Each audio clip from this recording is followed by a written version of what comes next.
Very good morning. Welcome to the Breakfast News on Rajya Sabha TV. I'm Aishwarya with you. All the big stories from India and across the world coming up ahead. Let us start with the headlines. India-U.S. sign agreement to allow transfer of defense technology at the second 2+2 dialogue in Washington. Both sides hold discussions on combating terrorism and issues in Indo-Pacific region. Deliberations also on trade.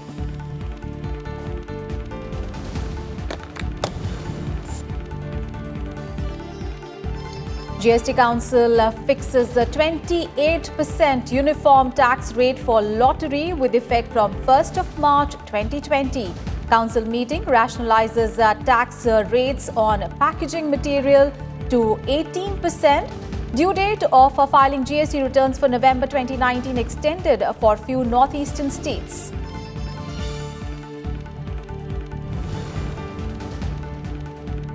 Last day of 79th Conference of Presiding Officers of Legislative Bodies in Dehradun. 10th schedule of the Constitution and role of the Speaker to be the special focus of the session today.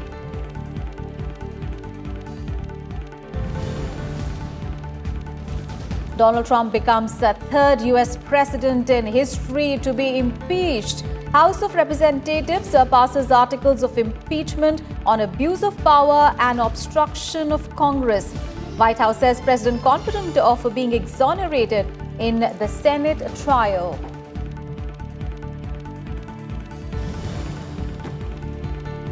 And centuries by KL Rahul and Rohit Sharma power India to victory against the West Indies in the second ODI at Visakhapatnam. Kuldeep Yadav becomes first Indian to claim more than one international hat-tricks. Kohli's men win by 107 runs to level the three-match series 1-1.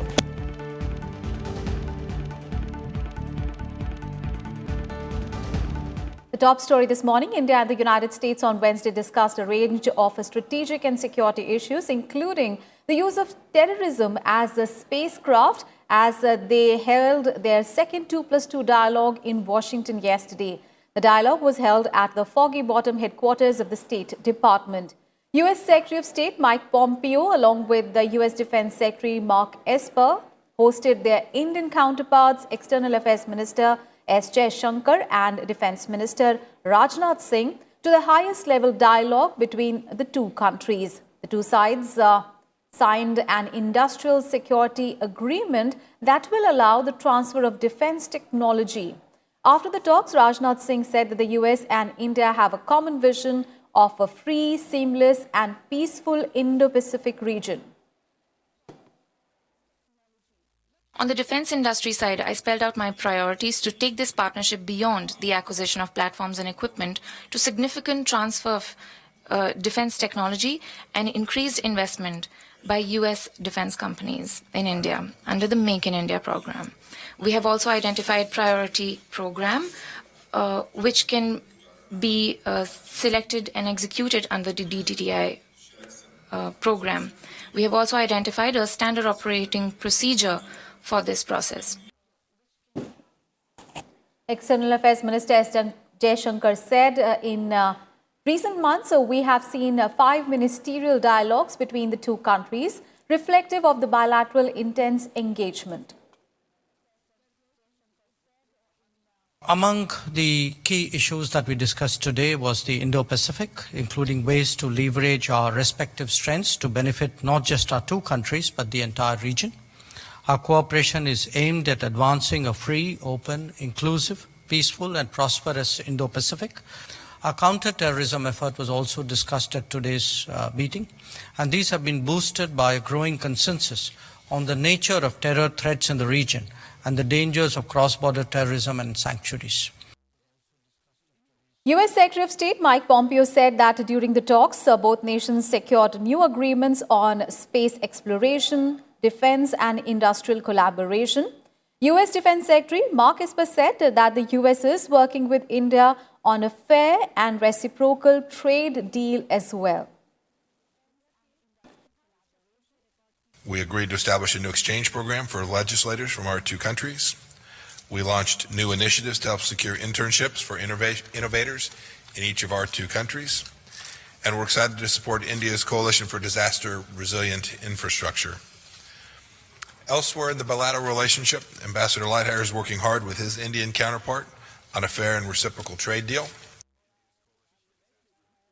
Today, we are proud to conclude the Industrial Security Annex, which will facilitate collaboration between our defense industries by supporting the secure transfer of key information and technology. We also finalized 3 agreements under the Defense, Technology, and Trade Initiative, which will enhance our ability to co-produce and co-develop critical technologies. And Rajnath Singh and S. Jaishankar also held separate meetings with their American counterparts. Earlier, the 2+2 dialogue between India and the US was held in September last year in New Delhi.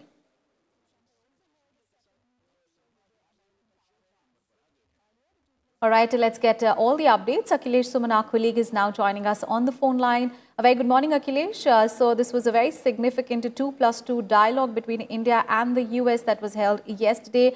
And we saw important strategic issues as well as security issues discussed. And very importantly, the two sides have agreed that, a trade deal is also on the offing. What more details can you provide us? Right, Aishwarya. I can tell you that this is a meeting of the year. If you see the whole contours of the dialogue among the two defense minister and foreign minister together, Mr. Pompeo says this is an age of ambition. Mr. Rajnath Singh says convergence of views. Mr. Jaishankar says increasing consensus.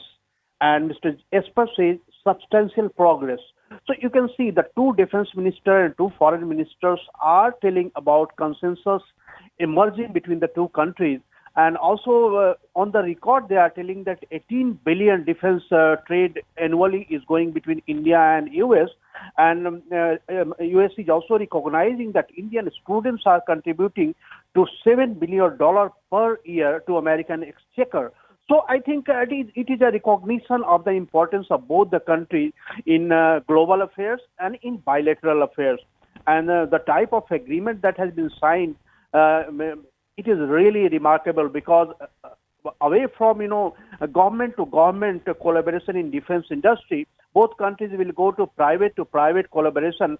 And for that, the agreement that has been signed is very significant. Other than that, there are 3 other defense agreements that has been signed between the two countries, and that will increase the prospect of co-production under the Make in India program. So I think the relationship between the two countries has gone far beyond what it was, 5-6 years earlier. And if I say that, under the umbrella of 2 biggest democracies in the world, they are also going that any terrorism, any type of terrorism, either emanating from Pakistan or emanating from any other country in the world, both will help each other. So I think it's a very big statement, Aishwarya. And when they say that, for Indo-Pacific region, they are collaborating with other countries of the region also, and they want peaceful freedom of navigation, inclusive region. So I think they are going that, and they are assuring the whole world that India and US are working together for creating a balance of power and for peaceful use of not only resources, but also, the ways and paths of connectivity. So I think this is very, very significant meeting between India and US, what I have seen, that it has progressed and it is now coming to a conclusion that India and US are working together on all issues comprising bilateral, multilateral, and also global affairs, Aishwarya. Right. Akhilesh, thank you so much for all those updates there on that big story. On to some other news now. The Ministry of Home Affairs on Wednesday explained the provisions of the Citizenship Amendment Act and said that it does not apply to the Indian citizens. In a series of tweets, the MHA said that the citizenship of India can be acquired by birth, descent, registration, naturalization, or incorporation of territory. The MHA added that the CAA enables the foreigners of 6 minority communities from the countries to apply for citizenship on the basis of religion persecution. Citing data, the ministry said that in the last 6 years, 2,830 Pakistanis, 912 Afghans and 172 Bangladeshi citizens have been given Indian citizenship. The MHA said that many of them are from majority community of these countries, and saying that the CAA does not target any religious community from abroad. The MHA said that it only provides a mechanism for some migrants who may otherwise have been called illegal, depriving them of the opportunity to apply for Indian citizenship, provided they meet certain conditions as well. The Goods and Services Tax Council has on Wednesday fixed a uniform tax rate of 28% on both state-run and private lottery. It also decided to rationalize the GST rate on woven and non-woven bags to 18%. The decisions were taken at the 38th meeting of the Council chaired by Finance Minister Nirmala Sitharaman in New Delhi. The focus of the meeting was on revenue augmentation measures. The GST Council exempted long-term lease on industrial plots to facilitate the setting up of industrial parks. The Council also relaxed the levy of penalty to non-filing of the GSTR1 from July 2017 in the view of increased GST collection. The Council sought suggestions from the states on the issues relating to the review of terms currently under exemption, rationalizing rates to inverted tax structures, measures currently being implemented to increase revenue receipts. Yes, and as regards the discussion on compensation, everyone did recognize the fact that one of the releases happened only a couple of days ago. Come up with one first shot of data since the time GST has been implemented, and based on different options of if the growth rate is this or if the growth rate is something else, how will it be? And gave a first picture. It has decided to levy a single rate of GST, that is at the rate of 28%, on both state-run and state-authorized lottery. Earlier, for the state-run, the rate was 12, the state-authorized lottery was 28. Now, in the GST Council, in this meeting, has decided to levy a single rate, that is at the 28% rate. This new rate shall be effective from 1st March 2020. And President Ramnath Kovind will preside over the second meeting of the Organized Committee on the celebrations for the 150th birth anniversary of Mahatma Gandhi in the national capital today. Portuguese Prime Minister Antonio Costa will be attending the meeting of the Organizing Committee. The Organizing Committee, headed by the President, includes the Vice President, the Prime Minister, Chief Ministers of all the states, representatives from across the political spectrum, Gandhians, thinkers and eminent persons.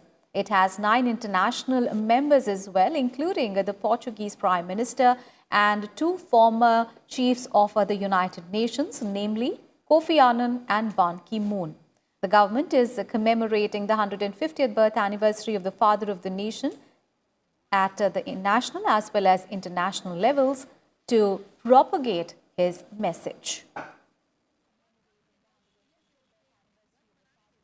And Portuguese Prime Minister Antonio Costa has arrived in Delhi on a 2-day visit to our country. Costa visited India on an invitation extended by Prime Minister Narendra Modi to attend the second meeting of the Organizing Committee on the celebrations for the 150th birth anniversary of Mahatma Gandhi today. Costa will also be holding talks with the Prime Minister. External Affairs Ministry said that this will be the 3rd official meeting between the Prime Ministers of the 2 countries in a span of 3 years.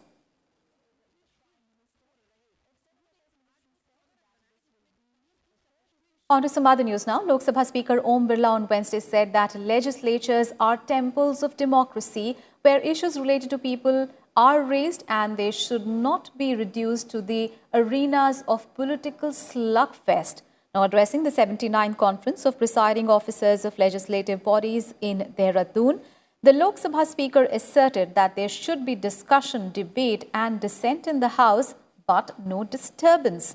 He said that the people of the country expect that those that they have selected should present their views and raise issues related to them in Parliament. He also added that the first session of the 17th Lok Sabha recorded a productivity of 125% and the House was not adjourned even once, while in the just concluded winter session, the productivity was 115%.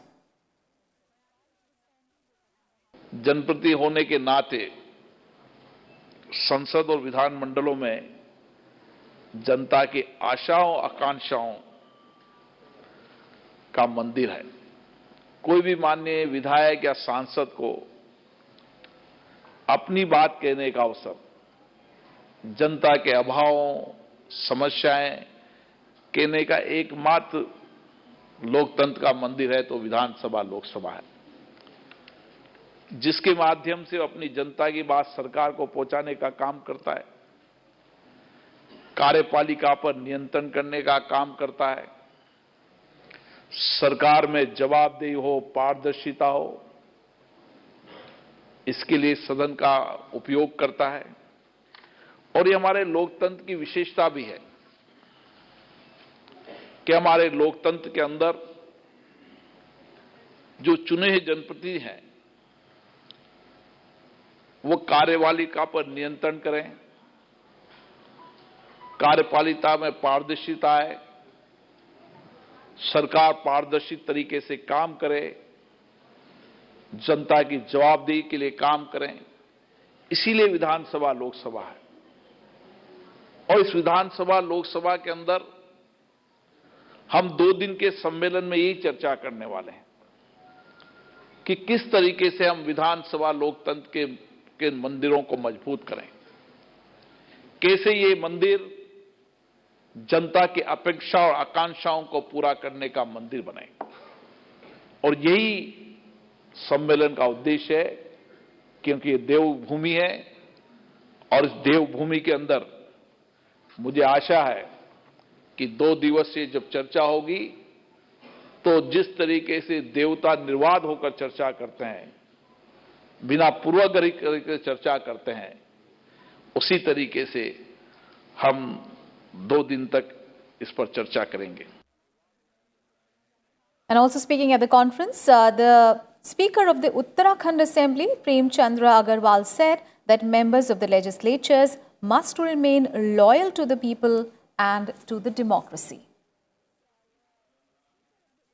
विधानमंडलों के सदस्य जनता के प्रति निष्ठावान रहें, विधायिका में लोकतंत्र के प्रति प्रतिबद्ध रहें और दायित्वों का गंभीरता से पालन करें। यही संसदीय लोकतंत्र की सफलता का मूल तत्व है। राजनीति व्यवसाय नहीं, एक मिशन है। यहां एक बड़ा पुनीत कार्य है जो जनता ने हमें सौंपा है। And Uttarakhand Chief Minister Trivendra Singh Rawat also stressed on increasing the productivity of the state assemblies. He said that the state legislatures must follow Parliament in enhancing their productivity. संसद की तरह विधानसभाओं में भी बेहतर परफॉर्मेंस एक कैसे हो, ये जरूर विचार करना चाहिए। और ये केवल किसी राज्य विशेष के लिए नहीं है, बल्कि हम सब के लिए है कि हम बेहतर परफॉर्मेंस कैसे दें।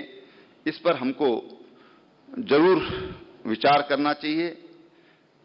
राज्यों की जो प्रोडक्टिविटी है वो विधानसभाओं से आती है, तो उसको वो प्रोडक्टिविटी हमारी कैसे बढ़े उसका हमको उस ख्याल रखना होगा। और इसको हम कैसे साकार कर सकते हैं, इसका हमको विचार करना होगा। And Deputy Chairman of Rajya Sabha Harivansh has suggested evolving a disruption index as a measure to monitor disruptions in the legislatures and check indiscipline. He also said that this would lead to availability of more time for debate and discussion on issues before the House. Harivansh made this suggestion during a session 0 hour at the 2-day conference of presiding officers of legislative bodies in Dehradun. Our correspondent Arvind Kumar Singh also caught up with the Deputy Chairman of the Rajya Sabha. Let's take a listen. Sir, ये जो सम्मेलन है, आपको इसको किस लिहाज से देखते हैं? आज के संदर्भ में जिस तरह की चुनौतियां हैं पीठासीन अधिकारियों के समक्ष, उसको लेकर के जो चर्चाएं हुई, क्या क्या ऑब्जर्वेशन है सर आप? मुझे लगता है ये बड़ा एक बेहतर प्रयास है जिसका समृद्ध अतीत रहा है अरविंद जी।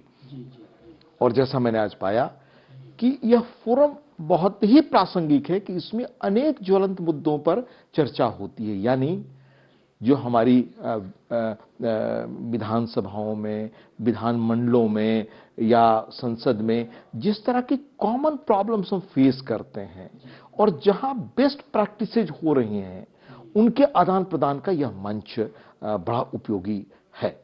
मैं इस रूप में आपको बताना चाहूंगा कि देखिए, आज लगभग 70 वर्षों बाद, आफ्टर 7 डिकेड्स, हम इस बात पे गौरव करते हैं कि हमने अपने लोकतंत्र को मजबूत किया है लगातार।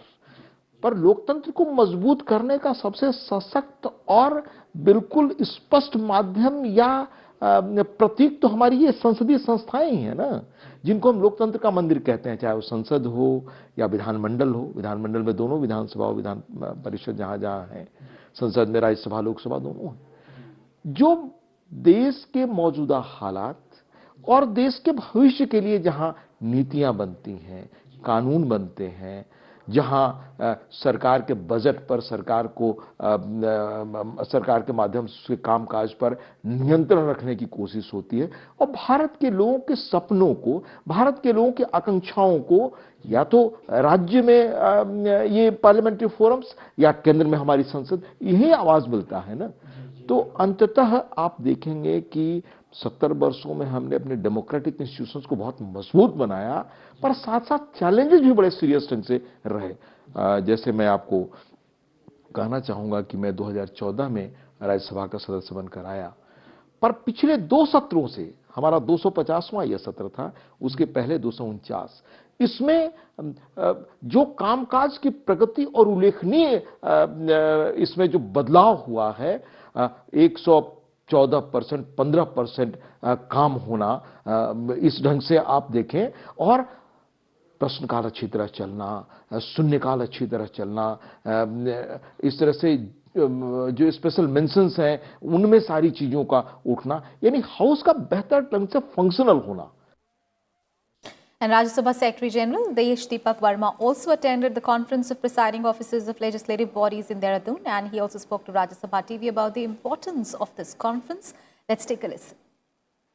ये जो कॉन्फ्रेंस सचिवों की और पीठासीन अधिकारियों की जो एक बैठक हर वर्ष होती रही है कई वर्षों से, उसका एक बड़ा महत्व ये है कि जो विभिन्न हमारी जो राज्यों की विधानसभाएं हैं, विधान परिषद है, और हमारी खुद की जो लोकसभा और राज्यसभा है, उसकी जो प्रक्रियाएं हैं उसमें बहुत सारी ऐसी चीजें हैं जो एक दूसरे के लिए एक तरीके से टेक अवे बन सकती हैं, यानी दोनों एक दूसरे के अनुभवों से सीख सकते हैं। और सामान्य रूप से जो हमारा कार्य चलता है उसमें कभी ये समय नहीं मिल पाता कि सब आपस में एक दूसरे की प्रक्रियाओं के बारे में जाने। तो इस तरह के सम्मेलनों का सचिवों स्तर के पर और पीठासीन अधिकारियों के स्तर पर उसका एक बहुत बड़ा उपयोग ये है कि एक दूसरे की जो बेस्ट प्रैक्टिसेस हैं उसके बारे में जानने को मिलता है, और ये अंदाज़ा लगाया जा सकता है, अनुमान लगाया सकता है कि इसमें से कौन सी बेस्ट प्रैक्टिसेस हम अडॉप्ट कर सकते हैं। और उस बैठक में जो मुद्दा हमने उठाया था वो ये था कि जो हमारी एक्सपेंशन की जो प्रक्रिया है, एक्सपंज करने की, वो प्रक्रिया कुछ इस तरह से बनी हुई है जिसमें कई बार आप किन्हीं वह शब्दों को अनपार्लियामेंट्री मानते हुए, क्योंकि अनपार्लियामेंट्री शब्दों का एक कोश है, उस कोश के आधार पे शब्द या फ्रेज को असंसदीय घोषित करके और उसको कार्रवाई से निकाल दिया जाता है। इसका परिणाम होता है कि कई बार जो शब्द निकाल दिए गए और जो फ्रेज निकाल दिए गए, उससे फिर बचे हुए शब्दों का और बचे हुए वाक्यों का कोई मतलब ही नहीं रह जाता। और इसलिए ये एक तरीके से जो, क्योंकि आज के ज़माने में ये जो प्रोसीडिंग्स हैं उनको लोग पढ़ते हैं, वो हमेशा रिकॉर्ड में रखा जाता है, आने वाले कई सालों तक उसको देखा जाएगा, और उसमें अगर वो शब्द निकले हुए हैं तो इसका कोई अर्थ नहीं होता है। दूसरी बात यह है कि पहले के समय में मीडिया और सोशल मीडिया इतना एक्टिव नहीं थे। आज बहुत सारी चर्चाएं जो पार्लियामेंट में हो रही हैं वो बाहर मीडिया और सोशल मीडिया में चर्चा हो रही है उसके बारे में। तो जब वो चर्चा हो रही है तो असंसदीय कह करके शब्दों को निकालने की जो हमारी प्रक्रिया है उसको ये देखना पड़ेगा कि ये प्रजातंत्र की मूल भावना को गला न घोंट दे, लोगों को बोलने का या जो पार्लियामेंट के प्रोसीडिंग्स में पार्टिसिपेट करने में कोई बाधा भी ना आवे। और दूसरा, जब वो प्रोसीडिंग्स पब्लिश हों तो लोग उसको समझ सकें। तो मैंने ये सुझाव दिया है कि जो शब्द या जो वाक्य हाउस के डिबेट के दौरान लोगों के द्वारा प्रयोग किए गए हैं, अगर उसमें कोई कठोर शब्द है जिसको हम अनपार्लियामेंट्री कहते हैं, अगर कठोर शब्द है तो हम उस कठोर शब्द की जगह पे कोई सरल शब्द इस्तेमाल कर सकते हैं। वैकल्पिक शब्दावली, हल्की शब्दावली इस्तेमाल कर सकते हैं और एक एस्टेरिस्क लगा करके नीचे कह सकते हैं कि हमने इसको सोबर डाउन कर दिया है, हमने इसको एक भाषा इसकी सरल कर दी है। Goa Liberation Day is observed every year on 19th of December. It is celebrated in commemoration of the Indian Armed Forces freeing Goa from the 450-year-long Portuguese rule. President Ramnath Kovind has extended his greetings and good wishes to the people of the state. In a Twitter message, he said that on this day, we pay homage to the martyrs who gave their all in the struggle to free Goa from the colonial rule. The top international focus now. U.S. President Donald Trump has been impeached. Trump became the third U.S. president in history to be impeached by the House of Representatives. The House voted on two charges that the president abused his power and that he had obstructed Congress. Both votes fell along the party lines, with nearly all the Democrats voting for the charges and the Republicans against. Now, this sets a trial in the Senate that will decide whether Donald Trump remains in office. As voting took place, President Donald Trump was addressing a campaign rally in Michigan where he charged Congress with envy and hatred. Meanwhile, the White House has released a statement saying that the president was confident that he will be fully exonerated in the Senate trial. And India won the second ODI against West Indies by 107 runs at Visakhapatnam on Wednesday. Chasing a target of 388 runs, the West Indies were all out for 280 runs, and with this win, India has levelled the three-match series 1-1. Spinner Kuldeep Yadav achieved a hat-trick during the second ODI. He became the first Indian player to claim 2 hat-tricks in international cricket, joining an elite and band that includes pace legend Wasim Akram. The West Indies had registered a comfortable 8-wicket win over the hosts in the first ODI in Chennai last Sunday, and the third and the final one-day will be played in Cuttack on Sunday.